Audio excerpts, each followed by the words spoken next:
हक्काचं आणि शिक्षण आमच्या हक्काचं आणि शिक्षण मंत्री होश में आओ आणि शिक्षण मंत्री होश में आओ अरे दादा होश में आओ गरिबांचं शिक्षण वाचलंच पाहिजे कष्टकऱ्यांचं शिक्षण वाचलंच पाहिजे कोण म्हणतं देत नाही आणि कोण म्हणतं देत नाही उभे राहते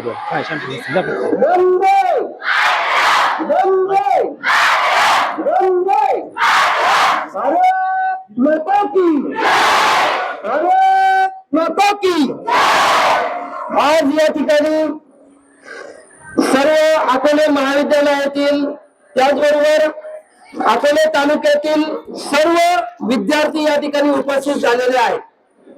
याचं प्रमुख कारण आहे विद्यार्थ्यांचं कुठेतरी शिक्षण कमी होतंय, विद्यार्थ्यांचे तास कमी होत आहेत, विद्यार्थ्यांना प्रयोगशाळेमध्ये प्रयोग करण्यासाठी कुठेतरी गर्दी केली जाते आणि यासाठी आपण सर्वजण या ठिकाणी उपस्थित झालेलो आहोत। आपले शिक्षक जे आहेत शिक्षकांचा कार्यभार कमी करून आहे ते शिक्षक 50% वरती आणलेले आहेत आणि यासाठी आपण सर्वजण या ठिकाणी उपस्थित झालो। आपल्या प्रमुख आपलं शिक्षण वाचलं पाहिजे, गोरगरिबांचं शिक्षण वाचलं पाहिजे, यासाठी सर्व विद्यार्थी स्वतःहून या ठिकाणी जमलेले आहेत। त्याबद्दल मी छात्र भारती विद्यार्थी संघटनेचा या ठिकाणी मनापासून धन्यवाद देतो की कुठेतरी शिक्षणासाठी चळवळ या ठिकाणी महाराष्ट्रामध्ये सुरू होते आणि आपल्या अकोले तालुक्यात क्रांतिकारक असणारा जो तालुका आहे आणि त्या तालुक्यामधून या ठिकाणी ठिणगी पडलेली आहे आणि संपूर्ण महाराष्ट्रामध्ये शिक्षण वाचवण्यासाठी या ठिकाणी 100% प्रयत्न केला जाणार आहे। नुकतंच 2 ते 3 दिवसापूर्वी ज्या कनिष्ठ महाविद्यालयीन शिक्षकांच्या संच मान्यता असतात, कार्यभार निश्चिती असते, त्यामध्ये चुकीचा अर्थ लावून त्या ठिकाणी शिक्षक कमी केले गेलेले आहेत। त्याचबरोबर विद्यार्थ्यांचा दिवसाला 20 मिनिटाचे तास कमी केलेले आहेत। त्याचबरोबर दिवसाला 20 मिनिटाचे तास कमी केले याचा अर्थ आठवड्याला आपले 8 तास कमी होत आहेत आणि महिन्याला आपले 8 तास कमी होत आहेत आणि यामुळे कुठेतरी विद्यार्थी शिक्षणापासून वंचित राहतो आहे, शिक्षणापासून दूर चालला गेलेला आहे असं या ठिकाणी निदर्शनास आलेलं आहे। त्यामुळे आपण सर्व विद्यार्थ्यांना निश्चितपणे आपल्याला या ठिकाणी न्याय मिळेल। आपण आपल्या अकोले तालुक्याचे सन्माननीय तहसीलदार साहेब यांना निश्चितपणे आपले मागण्यांचं निवेदन या ठिकाणी देऊन ते शिक्षण मंत्री मुख्यमंत्र्यांपर्यंत पोहोचवतील की विद्यार्थ्यांचं खाजगीकरण करू नका, शिक्षणाचं खाजगीकरण करू नका आणि या ठिकाणी सर्वात महत्वाचं दिवसाला आपले 20 मिनिटं कमी होत आहेत, आठवड्याला आपले 2 तास कमी होत आहेत आणि महिन्याला आपले 8 तास शिक्षणाचे कमी केले जात आहेत। त्याचबरोबर जे शिक्षक आहेत तर शिक्षक 50% त्या ठिकाणी राहत आहेत, 30% शिक्षक अतिरिक्त होत आहेत, म्हणजे कॉलेजमधून ते दुसऱ्या ठिकाणी जाणार आहे, त्यांचा पगार त्यांना मिळणार आहे, पण आपले जे गोरगरिबांचे जे विद्यार्थी आहेत तर यांना शिक्षणापासून वंचित राहावं लागणार आहे। त्यामुळे सर्व छात्र भारती विद्यार्थी संघटनेचे सर्व पदाधिकारी सर्व कार्यकर्ते या ठिकाणी उपस्थित झाले, सर्वांचं या ठिकाणी मनापासून धन्यवाद देतो आणि आपले सुद्धा या ठिकाणी मनापासून धन्यवाद देतो की आपण स्वयंप्रेरणेने सर्वजण या ठिकाणी उपस्थित झाला। धन्यवाद। विद्यार्थ्यांचं आंदोलन होतं, या देशातील तरुण काय करू शकतो ते तुमच्यासारख्या विद्यार्थ्यांनी दिल्लीच्या सरकारला करून दाखवलेलं आहे, दाखवलंय की नाही? आणि आपण इथे जमलेलो आहोत, आपल्याला काय करून दाखवायचं हे कोणाला सांगायचंय? आपल्या राज्य सरकारला सांगायचंय। आम्ही दिल्लीचं ही तख्त राखतो, महाराष्ट्र माझा, दिल्ली झुकवली, महाराष्ट्र झुकवायला वेळ लागणार नाही आम्हाला, महाराष्ट्र झुकवायला वेळ लागणार नाही आम्हाला।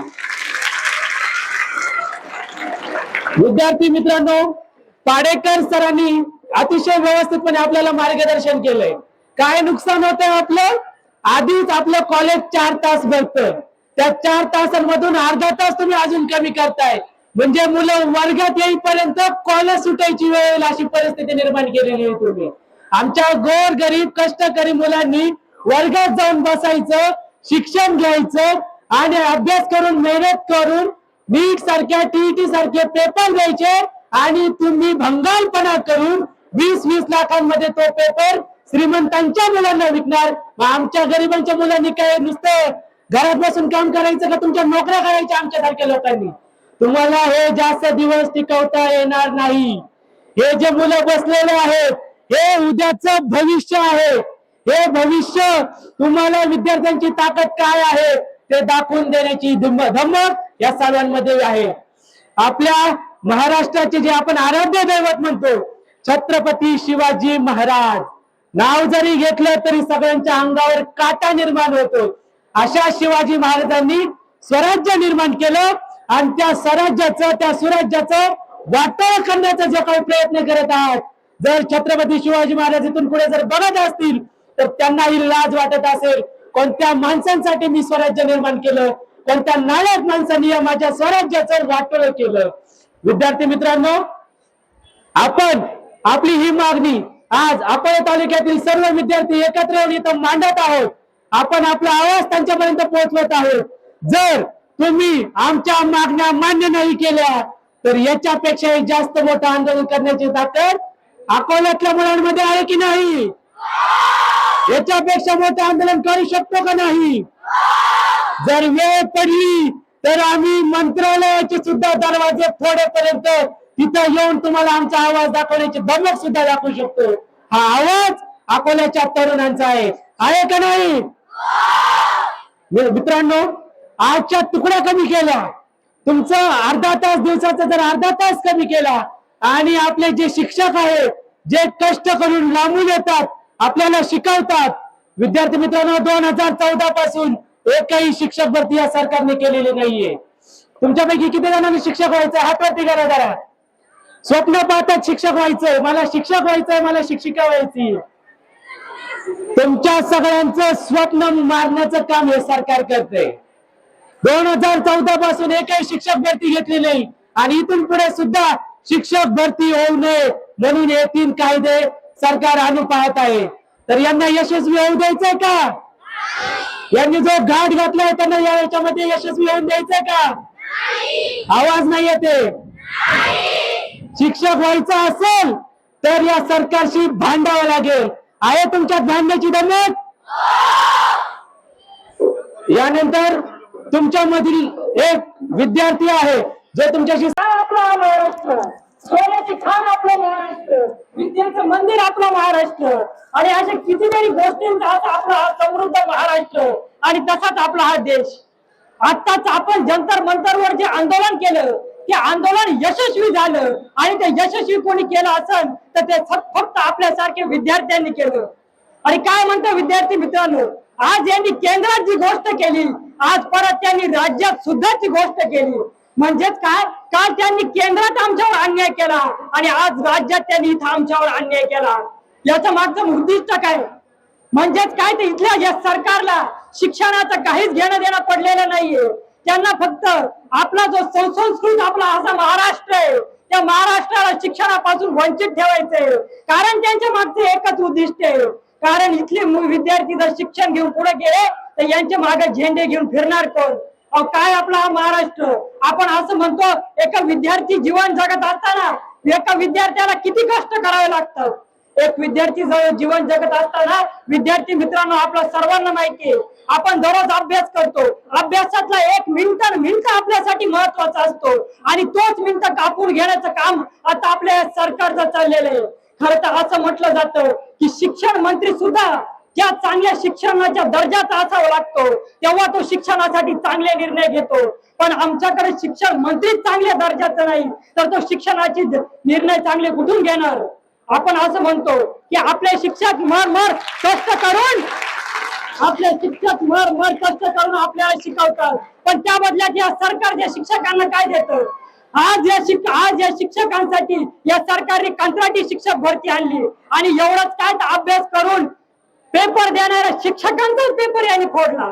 म्हणजेच काय, तर विद्यार्थ्यांचा पेपर फोडला ते फोडला, तर शिक्षकांचा सुद्धा पेपर फोडला. म्हणजेच याचा अर्थ आपल्याला असं दिसून येतं की या सरकारला फक्त इथल्या श्रीमंत मुलांचं घेणं देणं आहे. आज मी एका शिक्षकाचा मुलगा आहे. ज्यावेळेस मी माझ्या वडिलांना म्हणतो की पप्पा मला भविष्यात जाऊन एक शिक्षक व्हायचंय, त्यावेळेस माझे वडील मला उत्तर देतात की बाळा तू कोणता सुद्धा, तू वाटलंस तर घरी बस, तू कोणता काम धंदा करू नको, पण अजिबात शिक्षक होऊ नको. कारण शिक्षकांचे हाल या राज्यामध्ये इतके दयनीय झालेले की शिक्षण व्यवस्थेवर कोणाला इथं प्रश्न विचारायला सुद्धा वेळ नाही. आम्हाला प्रत्येक गोष्टीवर बोलता येतं, आम्हाला प्रत्येक आंदोलनावर बोलता येतं, आम्हाला प्रत्येक विषयावर बोलता येतं, पण शिक्षणासारखा महत्वाचा विषय ज्यावेळेस येतो त्यावेळेस कुठं आम्ही जातो, त्यावेळेस आम्ही कधीच या व्यवस्थेला प्रश्न विचारत नाही. आणि त्या व्यवस्थेला आपण प्रश्न विचारत नाही, त्याच्यामुळे शिक्षण व्यवस्था असे काही काही निर्णय घेत असते. आणि हे निर्णय आम्हाला कदापि मान्य नाही. कितीतरी वर्ष झाले, अजून 2015 पासून ते 2026 पर्यंत इतक्या 10 वर्षांमध्ये अजूनपर्यंत काही काही शाळांमध्ये शिक्षक भरतीच झालेले नाही, शिक्षकांची भरतीच होत नाही. आणि याला जबाबदार कोण? याला जबाबदार इथलं फक्त सरकार आहे. जर आपल्या भविष्यातला शिक्षकच यांनी इथं निर्माण केला नाही तर विद्यार्थी कसे निर्माण होणार, कसे विद्यार्थी घडणार? आणि जर विद्यार्थी घडले नाही तर कसा आपला महाराष्ट्र घडणार आणि कसा आपला हा देश निर्माण होणार? तर विद्यार्थी मित्रांनो, मला तुम्हाला एकच सांगणं, आपण विद्यार्थी असताना बोलणं हा आपला अधिकार आहे. कारण भारतीय संविधानाने बोलण्याचा आपल्याला अधिकार दिलेला आहे. द राईट टू स्पीच हा आपला अधिकार आहे. आणि त्याच अधिकाराच्या मार्फत आपण या सरकारला प्रश्न विचारणार. आपण या सरकारला प्रश्न विचारणार की तुम्ही या ज्या योजना आणल्या त्या शिक्षणाच्या किती हिताच्या आहेत आणि त्या शिक्षणाला किती बाधक आहे.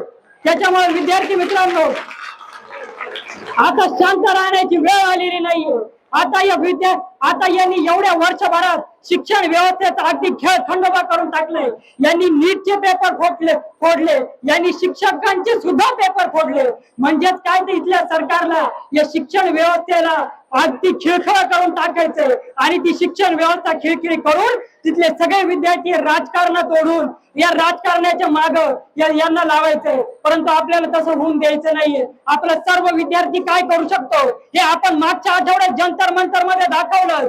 आणि आता हा महाराष्ट्रातला विद्यार्थी काय करू शकतो हे आपण दादा भुसेंना, या महाराष्ट्राच्या सरकारला दाखवल्याशिवाय राहणार नाही. एवढंच मला म्हणावं असं वाटतं. शेवटी जाता जाता मी एकच म्हणेन, शिक्षण आमच्या हक्काचं, शिक्षण आमच्या हक्काचं, नाही चलेगी, नाही चलेगी. निषेध असो, निषेध असो, निषेध असो, निषेध असो. धन्यवाद. जय हिंद, जय महाराष्ट्र.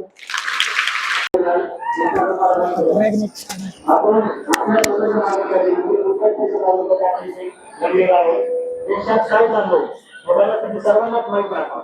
नंतर झालेला जो की त्याने देशातील इतिहासच बदलून टाकला. जे या देशात यामागे कधी घडलं नाही ते विद्यार्थ्यांनी घडून दाखवलं.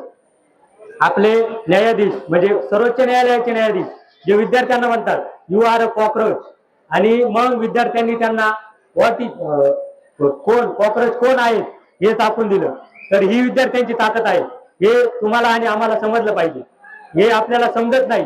आपली तरुण पिढी ही मोबाईलच्या याच्यामध्ये जास्त गुंतलेली आहे. यातून बाहेर निघण्यासाठी आपण बोललं पाहिजे.